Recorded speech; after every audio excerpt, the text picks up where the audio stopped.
How well do you know collocations? Now give this a try in the next 5 seconds. Let me know what your answer is.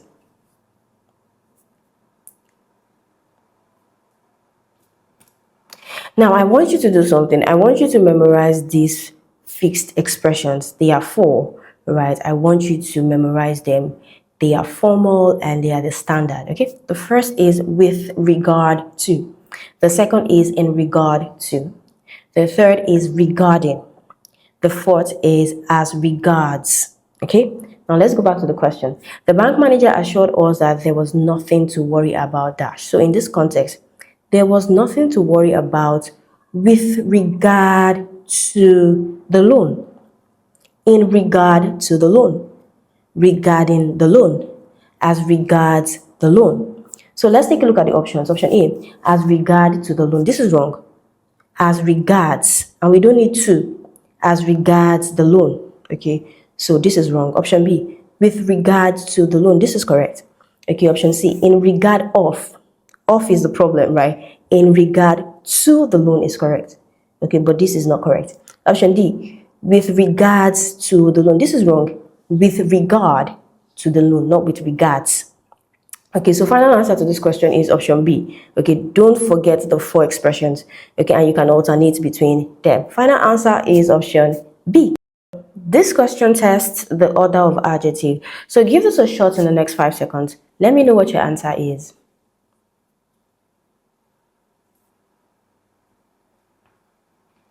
Now, when we solve questions related to order of adjective, we usually reference OSAS-COMP, which is the acronym for, opinion, size, age, shape, color, origin, material, and purpose. OSAS-COMP. That's the acronym, right?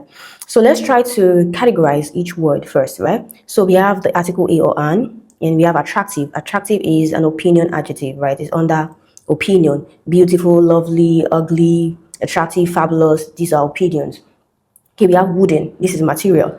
Okay, and then carved. Now, carved is outside the OSAS-COMP categories. Okay, it's outside it. It's a participial adjective, but we usually place it after the opinion adjective. So if the opinion adjective is attractive here, then it comes after attractive. So we have an attractive carved wooden tray. So final answer to this question is option C. This question tests your knowledge of vowel sounds. So take a shot at this in the next 7 seconds. Let me know what your answer is.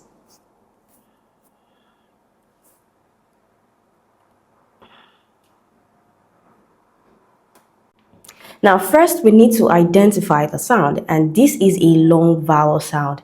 How do we know it's a long vowel sound? We can see the colon after the symbol. So it is R. It's a long vowel sound, R. Okay, so option A, we have anus. Okay, letter A in the word anus is A. This is a diphthong, okay? A, it is not pronounced anus. It is anus, okay? Option B, we have aunt, okay? So this is the long vowel sound. Letter A in aunt is the long vowel sound. Option C, we have day. Letter A in the word day is A. It's a diphthong, same as anus. Day, okay? Option D, we have embassy. Letter A in embassy is the schwa sound, embassy. Okay, so final answer to this question is what? Option B, aunt. So there was a strong argument between me and one of my students regarding this question, okay? So I've decided to bring it to the public. Let me know what your answer is in 5 seconds.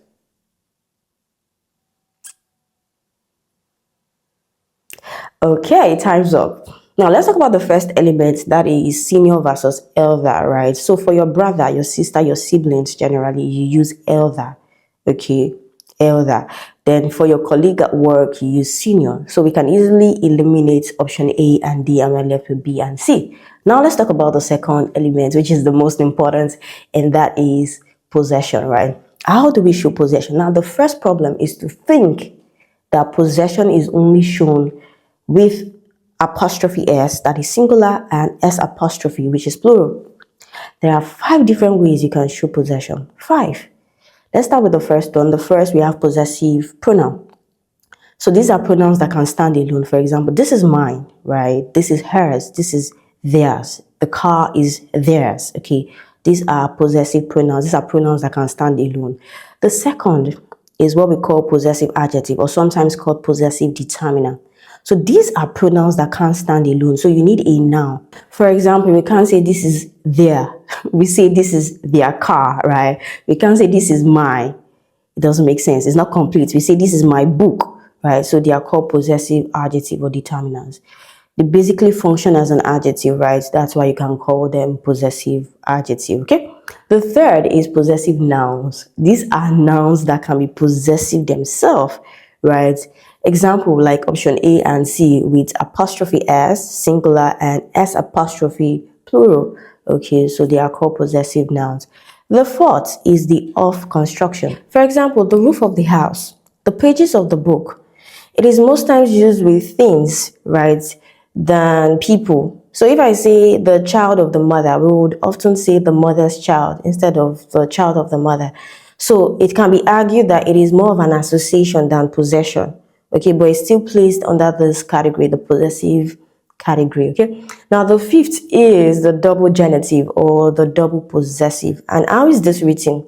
Of plus apostrophe s for singular or s apostrophe for plural. Now the second problem is the quality of this question, which directly criticizes your examiners. And why am I saying this? I'm saying this because option B and C are both grammatically possible. So if you settle for option B, then you assume that Olu has several brothers, maybe two, and those of already, show the association between the clothes and his elder brothers, right? But if you settle for option C, then this is double genitive, which I would argue it is unnecessary in this sentence construction. So let's talk about double genitive and why it is used. Okay, so double genitive is used to clarify meaning. It is used to remove ambiguity. For example, if I say a picture of Alexandra, okay, I'm saying that Alexandra is inside the picture. I mean, the picture shows Alexandra, right? But if I say a picture of Alexandra's, I'm saying that the picture belongs to Alexandra. Okay, so it is used to remove the ambiguity. It is used to clarify meaning, okay, which in this case is not necessary, because if I say Olu brought his clothes and those means the clothes of his elder brother, it is grammatically correct. Nothing is wrong. Okay, so but adding the apostrophe s is just redundant. It is not necessary. So the best answer to this question is option B, elder brothers. We can assume that Olu has several brothers, maybe two, maybe three, but option B is the final answer to this question. Option C, however, is redundant. It is not necessary, and so we eliminate option C. Let me know what your thoughts are in the comments.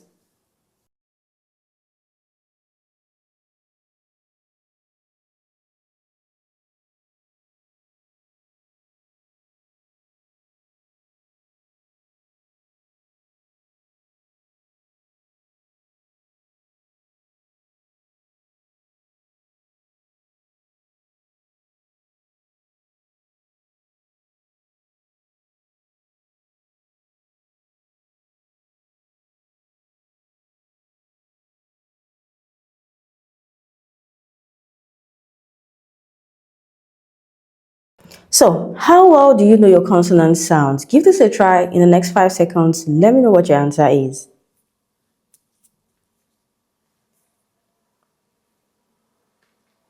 Now, this word is pronounced garage. Okay, letter G is on the line, and this is a voiced consonant sound. J. Okay, it is different from sh. The two are similar. The place and manner of articulation are the same. The only difference is one is voiced, the other is voiceless. So if you can pronounce this sh, then you can pronounce j. Okay, good. Now we are looking for the voiced consonant sound. Option A, gear. Letter G is the g sound. So this is not the answer. Option B, sure. Letter S is the voiceless consonant sound. Sh, right? Option C, pressure. Letter S is also the voiceless consonant sound. Sh. Now option D is our answer because letter S is the j sound. Okay, so measure is the answer to this question. Now go ahead and answer this question. Let me know what your answer is in the next 7 seconds.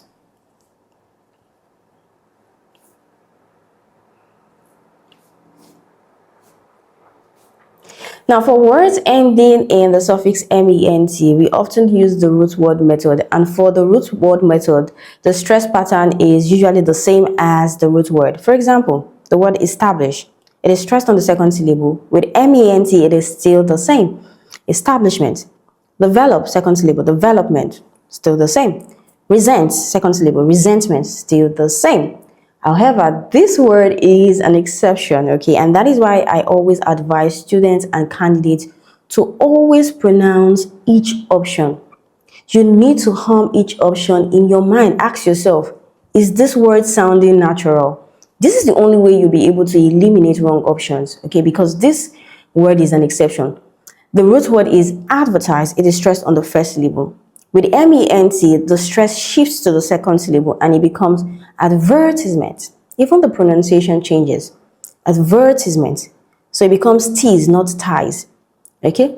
So the answer to this question is option A. Now, let's say you use the root word method and you're looking at option D as the answer to this question. You need to hum the word advertisement. Doesn't sound natural, so I can easily eliminate this. Look at option B. Advertisements doesn't sound natural. I can easily eliminate this. Right now, option C is a typical Nigerian pronunciation, right? Advertisement, we say that, right? But that's the wrong stress pattern. Option A is the final answer to this question. If you're my student, I'm sure you know this one already, but take a shot at this. Let me know what your answer is in the next 5 seconds.